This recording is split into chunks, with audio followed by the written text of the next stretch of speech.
Okay, no further rebuttals. Thank you for your questions from the floor and also from the three organizations, the Chamber of Commerce, WBN, and the DBIA. Time for closing arguments and, closing presentation remarks. Feel free to argue. We have 1 minute per person, and we're going to do a reverse speaking order to what we started with. So we'll start at the other end of the table. Patty, your closing remarks, please. Well, 1 minute isn't all that long. One thing that I want to get out there is that there are over 42,000 doors to get to in the city of Peterborough. That is not possible for any candidate. I also want to say that it's approximately $9,000 to get a piece of paper delivered to every door in the city of Peterborough. I want to ensure everyone that I take each and every concern of all citizens very, very seriously. I believe that the experience and the knowledge of how City Hall works is absolutely imperative to serve taxpayers in the very best way possible. I have a good relationship with city staff, with some of the other entities, fire, police, etc. in the community, and I want to work closely with our council in a consensus building fashion to do and to build the best Peterborough that we possibly can, and that starts with dealing with the downtown issues. Thank you.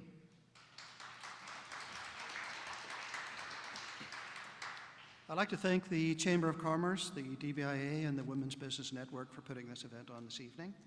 This is democracy in action, and we've gotten along quite well, which is very good. What I would like to do, ladies and gentlemen, is return respectful leadership and responsible stewardship to the Mayor's office in the City of Peterborough. I believe we have to learn to listen attentively and act in a way that encourages councillors to bring the ideas of the people in their wards to the table and vote their conscience. I will not have a political office if I am elected as your mayor. We will not have two mayors for the price of two. We'll have one mayor for the price of one. And I encourage you to consider what sort of leadership you want at City Hall for the next 4 years. If you're happy with the last 4 years, you know what you're going to get. If you would like to make a change, I promise to bring a different style of leadership and a cooperative style of leadership to the halls of City Hall. Thank you.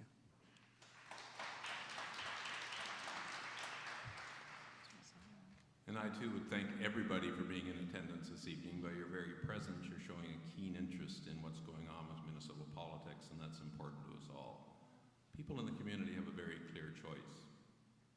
We've done some great things, in my opinion, in the last 4 years, but it's your opinion that's going to count.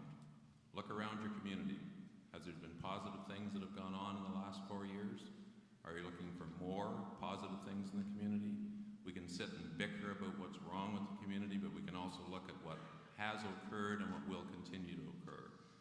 We need to select the appropriate person to manage the policy affairs of this community as you would in selecting any one of your employees. You want the person with the right level of life experience, community experience, business experience, financial experience if you can get it, and leadership.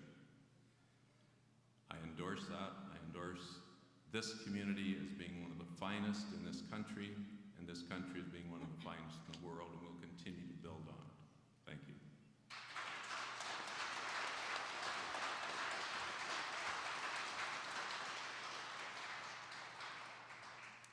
We've talked about really important issues tonight. I've shared parts of my platform, and we also talked about a couple of elephants in the room, but I'd like to take the last few seconds to talk about one that associates more with me. She's great, but can she do the job? I'd like to point out that this job is about governance, not about operations, that it's about good leadership, and good leaders look ahead. Good leaders listen. Good leaders bring people together.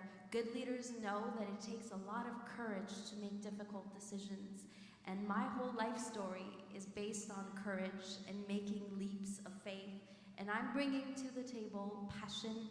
I'm bringing my youth. I'm bringing energy. I am the liaison to a proud history that we've had and a connection to a bright future that we can have. I hope that come October 14th, when you're able to vote online, and come October 27th, that you've selected me as the mayor who will serve you and will serve you right.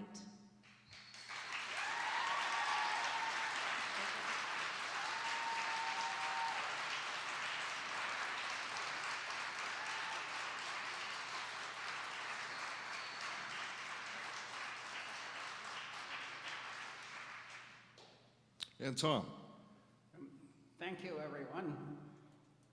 I want to refer to the open for business thing again.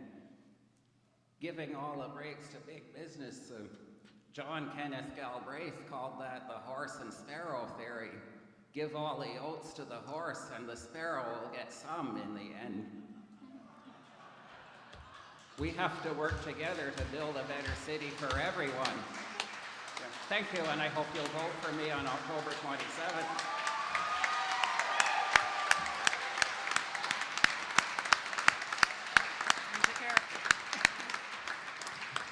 Thank you, Tom. I'd like to thank the three great organizations that presented tonight's debate: the Greater Peterborough Chamber of Commerce, the Downtown Business Improvement Area Merchants, the DBIA, and the Women's Business Network. Sandra, Gwyneth, and Terry, thank you for your time tonight.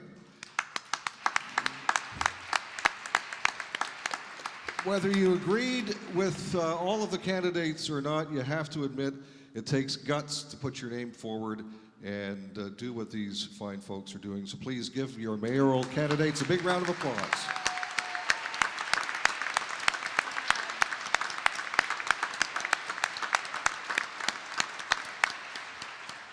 Thank you for coming tonight. Again, as mentioned, online voting begins soon. The election date is less than 3 weeks away.